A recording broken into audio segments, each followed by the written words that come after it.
L'invité de Paris Direct aujourd'hui, c'est vous, Judith Duportail, bonjour. Bonjour. Merci d'être là. Vous êtes journaliste indépendante et vous signez ce livre, L'amour sous algorithme, aux éditions de la Goutte d'Or, très belle maison d'édition au passage, récit personnel et une enquête sur les dessous d'un géant mondial, l'application de rencontre Tinder. Tinder, ce sont 50 millions d'utilisateurs sur la planète et beaucoup de secrets. Un mot d'abord donc de Tinder, pour ceux qui ne connaissent pas forcément. En France, on a vu les sites de rencontres apparaître au début des années 2000. On se souvient notamment de Mythique. Tinder, c'est arrivé ici en 2013. En quoi cette plateforme a révolutionné les sites de rencontres ? Tinder a eu un immense succès grâce à son apparente très grande simplicité. En gros, quand vous vous connectez sur Tinder, donc moi je suis une femme hétérosexuelle, donc quand je me connecte à l'application, je vais voir défiler des photos d'hommes et je balaye mon écran à gauche si la personne ne me plaît pas ou à droite si la personne me plaît, c'est ce qu'on appelle le swipe. Et si le mec en face a lui aussi balayé son écran à droite sur ma photo, ça veut dire que nous sommes tous les deux likés, c'est un match et nous pouvons discuter. Alors votre histoire, votre livre commence avec votre histoire personnelle. Vous êtes inscrite sur Tinder après une rupture. Vous découvrez donc cette application, effectivement assez simple a priori, mais la lune de miel ne va pas durer. Non, c'est ça. Au début, donc moi, je m'inscris sur Tinder, pas du tout en tant que journaliste, mais en tant que femme célibataire pour faire des rencontres. Et au départ, c'est un peu la folie pour moi, parce que du coup, j'avais pas trop confiance en moi. Je reçois plein de messages, plein de matchs. Ce que je décris dans mon livre, c'est que c'est comme si on m'injectait du narcissisme en intraveineux. C'est peut-être de l'ego shoot. Voilà, de l'ego shoot, ouais, des shots de narcissisme. Et en fait, un matin, je lis un article et je découvre que nous avons tous une note secrète de désirabilité sur Tinder, que notre téléphone évalue à notre insu plusieurs fois par jour, tous les jours, notre potentielle désirabilité. Et moi, ce concept, quand je l'apprends, il me révolte. Déjà en tant que femme, parce que je considère que j'ai déjà 1000 fois par jour l'impression d'être évaluée sur mon corps, mon physique, mon apparence. Et du coup, je me dis, il faut que j'en sache plus, je veux en savoir plus, je veux avoir ma note.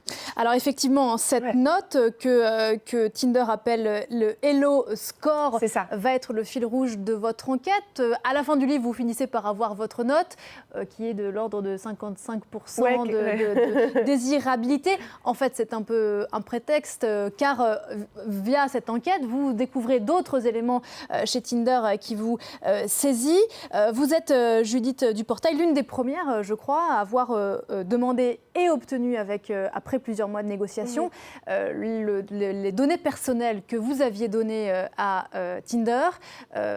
Et là, vous faites plusieurs découvertes assez saisissantes. La première, donc, c'est un document de 800 pages que vous obtenez de Tinder.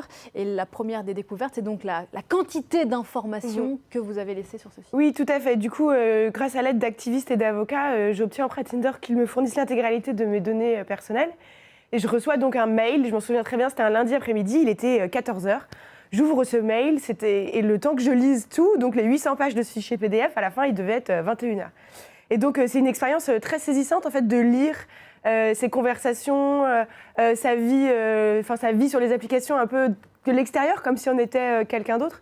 Déjà, on se rend compte de la masse d'informations qu'on délivre consciemment, volontairement. Tout ce que je leur ai donné, je l'ai fait de mon plein gré. C'est-à-dire votre âge Alors voilà, il y avait donc les infos me définissant auprès de Tinder, c'est-à-dire mon profil, mon âge, les études que j'avais faites, tous mes likes Facebook, mes hobbies, et puis après l'intégralité de mes matchs.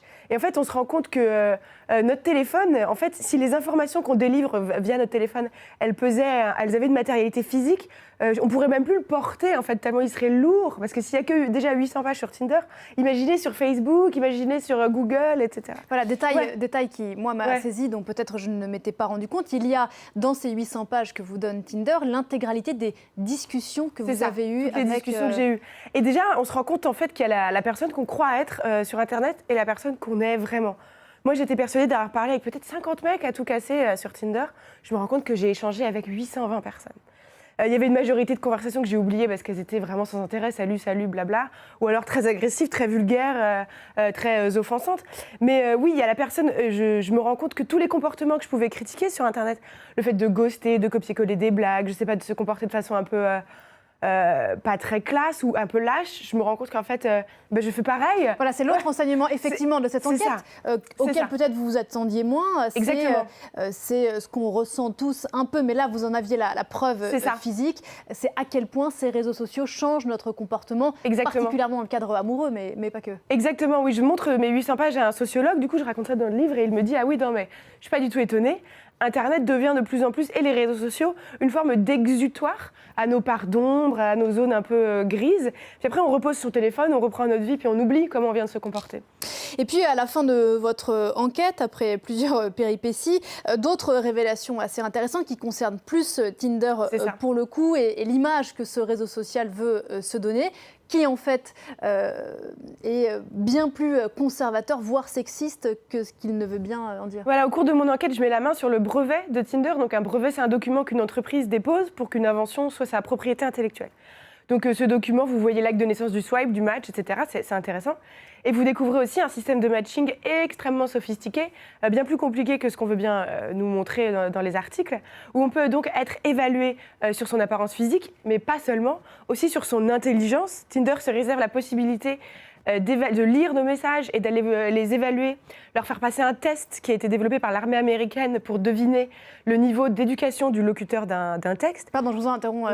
Très concrètement, l'application va dans votre messagerie privée, même si elle se fait dans ce cadre-là, enfin via des machines, j'imagine, donc lit vos messages et en déduit... Ça réserve la possibilité, en tout cas, pour déduire votre QI et vous faire matcher avec des gens de votre niveau d'intelligence.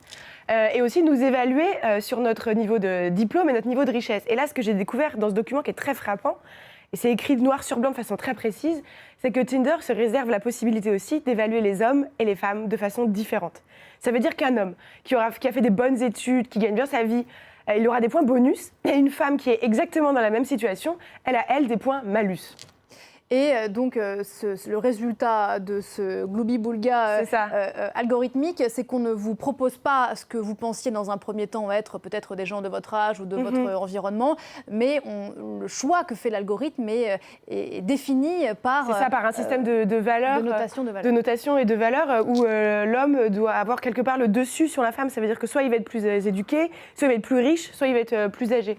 Alors que Tinder publiquement prend des positions très progressistes, défile pour la journée des droits des femmes, prend position pour l'égalité salariale. Et quand on lit après des documents écrits de leurs mains, décrivant les entrailles de leur application, on découvre un tout autre système de valeurs.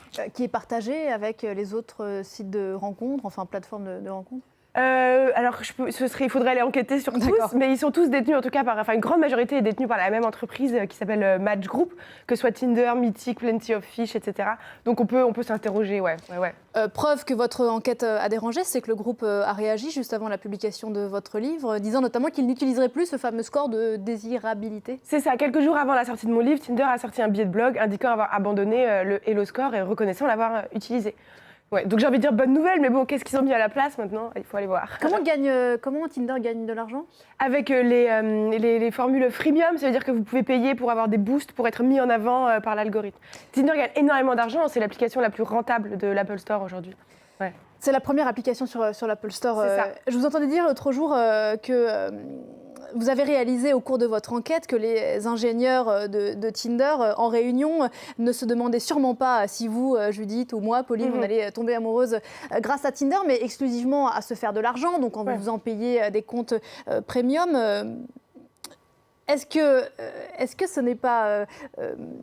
Est-ce qu'on n'aurait pas pu se le dire avant ? Est-ce qu'on peut bien se dire qu'effectivement, Tinder n'en a que faire de nos émotions, mais veut se faire de l'argent, principalement ? Bien sûr. La question qu'il faut se poser, c'est la place que sont en train de prendre les applications de dating dans notre société, qui est de plus en plus grande. Les sociologues sont unanimes. D'ici 20 ans, d'ici 15 ans, ce sera 80% des couples qui se rencontrent sur ces applis. Du coup... Il faut se poser la question on est en train de confier collectivement à des personnes qui n'ont pas nos intérêts en tête, qui ont leurs intérêts en tête, la responsabilité, ou en tout cas, la responsabilité de nous trouver un partenaire potentiel.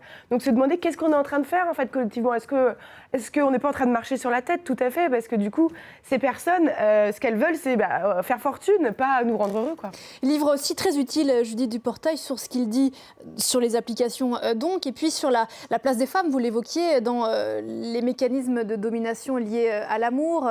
Après MeToo, il y a encore beaucoup de tant de chemin à faire, notamment sur cette histoire d'évaluation permanente.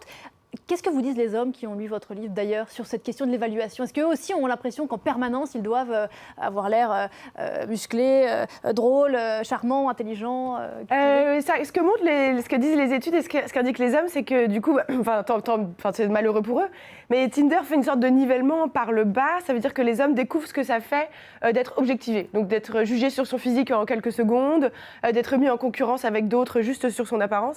Donc ils mettent un petit pied dans notre monde et ils découvrent ce que ça fait. Bon, moi, dans l'idéal, j'aimerais que tout le monde en sorte, hein, mais oui, ils se rendent compte un peu de ça. Mais c'est vrai que c'est incroyable parce que dans mon livre, je raconte par exemple que je tombe amoureuse d'un homme sur Tinder et il me dit, les yeux dans les yeux, il me dit moi, tu sais, je suis toujours tentée de retourner sur Tinder pour voir s'il n'y a pas mieux en rayon. Mieux en rayon, donc c'est mieux que moi. Et mon premier réflexe, c'est j'ai envie de crier, j'ai envie de lui gueuler, je me dis tu te fous de ma gueule, je suis pas une boîte de conserve. Et puis après, j'ai un mouvement de recul et je me dis mais c'est vrai qu'il y a mieux que moi, et puis c'est vrai qu'il y a des milliards de filles sur Tinder, et c'est vrai qu'il lui suffit d'une heure peut-être pour aller faire un date avec une autre, et que dans 2 heures, il m'aura oublié. Et du coup, ça fait un mécanisme, en tout cas, ce que j'ai expliqué dans mon livre, d'autocensure immense, où on se dit, il y a tellement de concurrence, donc tu peux pas trop te battre pour défendre tes droits ou ton honneur, quoi. Et ça, c'est malheureux, en tout cas, dans mon cas, je le regrette, quoi, que j'en sois arrivée là.